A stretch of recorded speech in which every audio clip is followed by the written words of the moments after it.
Aujourd'hui, nous allons parler du Cybertruck. Depuis le début, je le dis que malheureusement, ce véhicule ne remportera pas le succès, malgré qu'il emporte de nombreuses technologies. On va en parler quand même en fin de vidéo. Ce qui me choque finalement, c'est au premier trimestre 2025, donc il est vendu qu'aux États-Unis, et ça aussi c'est une autre erreur, on en reparlera en fin de vidéo, 6400 unités. On est très loin, oui, de ce qu'Elon Musk voulait, donc notamment elle est produite à Austin, au Texas, 250 000 unités. Je pense qu'ils vont l'arrêter. Franchement, c'est un flop total. Pourquoi? Sur plusieurs choses. Déjà, ce véhicule donc électrique est malheureusement donc beaucoup trop cher par rapport à ce qui était prévu déjà, puisqu'il devait être vendu aux alentours des 60 000 hors taxes. Je crois qu'il est à 70 ou 80 000 euros, dollars hors taxes.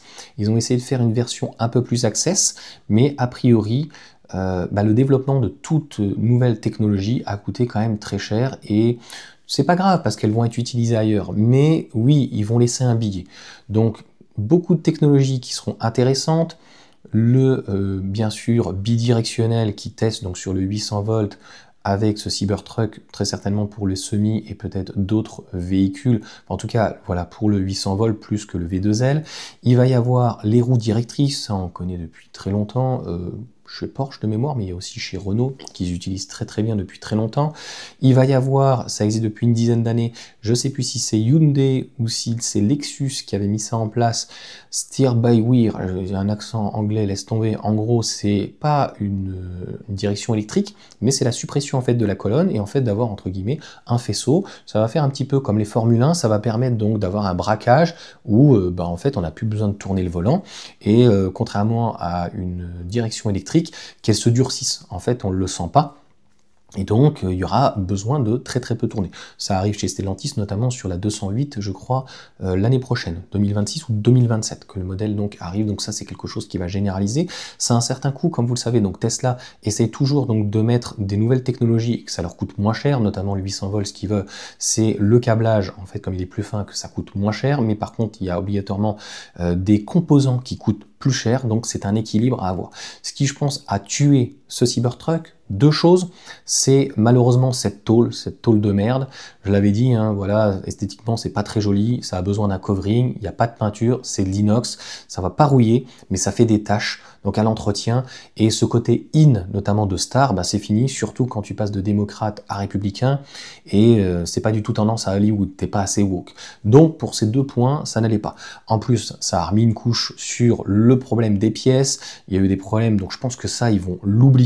Donc autant la technologie, comme je viens de le dire, sur peut-être une modèle S, modèle X, ou peut-être modèle Y ou modèle 3, ça arrivera, des roues directrices, la suppression de la colonne de direction, peut-être le 800 volts, le V2L, etc. vont arriver, mais je pense que là, ce type de pièces et ce style de véhicule, malheureusement, très angulé, très carré, etc., je pense que c'est fini.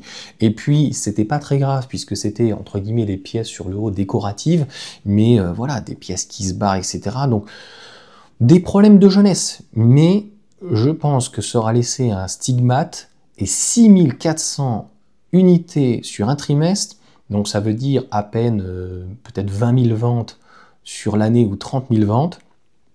On est tellement loin du résultat que je ne suis pas sûr qu'ils veuillent remettre les couverts. Et puis la dernière des choses, c'est Tesla donc, qui commence à reprendre ses véhicules. Là, ça pue du boudin, ça craint le boudin. Donc normalement, donc, ils expliquent que les pick-up, il y a des baisses de 20, 30, 40% maximum. Le véhicule est entre guillemets TTC à 100 000 $, ça dépend après du véhicule. Et il vaut plus que 65 000 $, il est repris, etc. Voilà, je vous mettrai peut-être l'article à côté. C'est-à-dire que là, Tesla lui reprend 65 400 $. Donc en fait, ils vont reprendre leur véhicule. Là, c'est ça qui me fait dire que là, c'est la goutte d'eau qui fait déborder le vase. Et que malheureusement, dites-moi dans les commentaires, franchement, est-ce qu'il y a une possibilité? Le gros plus que je retiendrai sur ce véhicule, puisque je l'avais vu donc au mondial, et en plus, il n'a pas été intégré dans le monde. Et ce in qu'il y a eu à Hollywood, il s'est arrêté parce que Elon Musk s'est mis en politique, il a quand même donc financé sur X, Donald Trump, etc. machin. Donc c'était vraiment une connerie sans fin. Pour le reste, le gabarit en Europe, c'est vrai qu'il n'est pas forcément utile. Le V2L est très intéressant avec cette batterie de 143 kWh, je crois, de mémoire, avec une sortie, je crois, de 3,7. Donc, pour les gens qui ont l'habitude d'avoir des camions, des pick-up, etc., donc des entreprises là-haut, bûcherons ou autres, des trucs électriques, ça peut être intéressant, mais trop cher. Et aussi, donc, un véhicule qui décote trop, et surtout, donc, comme je viens de vous le dire, très peu de ventes. Donc, moi, je garderai que la partie technologique, comme je viens de vous dire, et la partie carrosserie, laisse tomber, et l'intérieur, qui était complètement fou, la cabine, et surtout l'avant, avec ce nouveau volant après le yoke, et un intérieur, l'intérieur, t'as l'impression que c'est Terminator, quoi. C'est, au-delà de la qualité perçue, vraiment, c'est à la fois vide, mais hyper chaleureux. Enfin, t'es vraiment, l'intérieur, il envoie. C'est à la fois massif, mais hyper simple. Les sièges, vraiment la partie accoudoir et tout. Vous me direz ce que vous en pensez. Avoir un intérieur comme ça dans un modèle par exemple X ou S, c'est peut-être ça la connerie, c'est-à-dire d'avoir délaissé un petit peu les modèles S et X, d'avoir tout mis en fait dans un style qui est extrêmement discutable et des pièces de toute façon qui allaient extrêmement coûter cher. Est-ce que ça va coûter donc ce Cybertruck? Est-ce qu'ils vont garder juste le châssis pour retravailler X et puis une S éventuellement faire un roadster? Est-ce qu'ils vont garder le châssis et ils vont retravailler donc la coque pour refaire un pick-up? Mais là, pour moi, clairement, ce modèle qui devait vendre 250 000 unités finalement qu'en vend 20 000, ce n'est pas du tout une réussite. On n'est pas loin du flop. On est à peine au bout d'un an. Donc là, si cette année les ventes sont nulles, à un moment donné, en fait, la ligne de montage ne va pas pouvoir en fait produire que 20 000 là où elle doit en produire minimum 100 000. Donc, je l'ai déjà expliqué malheureusement pour Tesla, ils ont mis la charrue avant les bœufs et surtout Elon Musk qui part dans tous les sens. Le Cybertruck et le Cybercab, à mon sens, n'étaient pas du tout la priorité.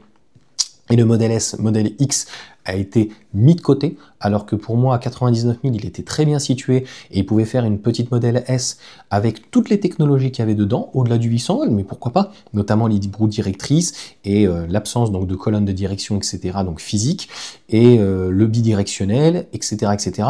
Mais c'est surtout d'avoir, comme il faisait à une époque, une propulsion avec une batterie LFP, par exemple. Donc je pense qu'on pouvait atteindre dans les 70 000. Là, je pense qu'il y aurait une demande, je pense. Et atteindre 70 000, mais non, on a mis de côté le S, le X, on a fait augmenter les prix, on n'a pas valorisé en fait ce plaid qui était au départ donc un missile et qui était une tendance, et la hype, il n'arrive pas à la garder. Et donc je pense que tout Hollywood de toute façon a boudé, et ce véhicule qui est vraiment très américain, eh bien, au final, est à mon sens pas du tout une réussite. On peut pas juger sur 6 mois les gens qui vont dire « Ouais, mais t'as vu les ventes, Johan, ça a bien marché, ça a dépassé le Lightning, c'est même mieux que le F-150. » Oui, mais il y a eu tellement un bourrage de crâne, ça me fait penser un petit peu à l'époque de Christian Audigier, tu vois, quand sa marque, moi j'ai eu des t-shirts comme ça, les Von Dutch, c'était pas fou, hein, il y avait juste la marque et ça valait 45 balles. Donc, Hollywood a permis de montrer un petit peu le Cybertruck, et malheureusement Hollywood a fait vendre le véhicule beaucoup plus que Donald Trump avec son modèle S rouge. Tu comprends? Je crois qu'il a pris, voilà, donc ce scénario, malheureusement cette communication est ratée, le véhicule est à mon sens raté, il a été trop cher, et je pense que la goutte d'eau qui a fait déborder le vase, comme je viens de le dire, c'est à la fois d'un point de vue politique, mais aussi cet acier, et cette fabrication qui, ils vont y laisser des plumes. Donc je pense que c'est des choses qu'on ne reverra plus. J'espère pour eux qu'ils vont pouvoir refaire un pick-up qui est certainement peut-être plus simple, sans délaisser donc le modèle X. Pareil, le modèle X, c'est un super modèle, 5 m 10 ou 0,4, j'ai un doute.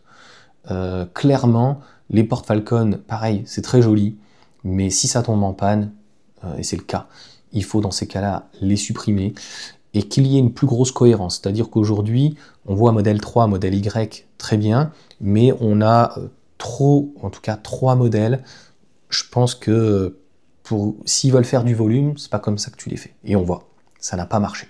Donc on refera une vidéo là-dessus dans l'année ou l'année prochaine sur ce Cybertruck. Moi j'espère en tout cas qu'ils vont garder l'intérieur parce qu'il est vraiment magnifique et qu'ils vont garder et conserver donc les technologies dedans. Et puis bah pick-up, peut-être si un jour il arrive en France.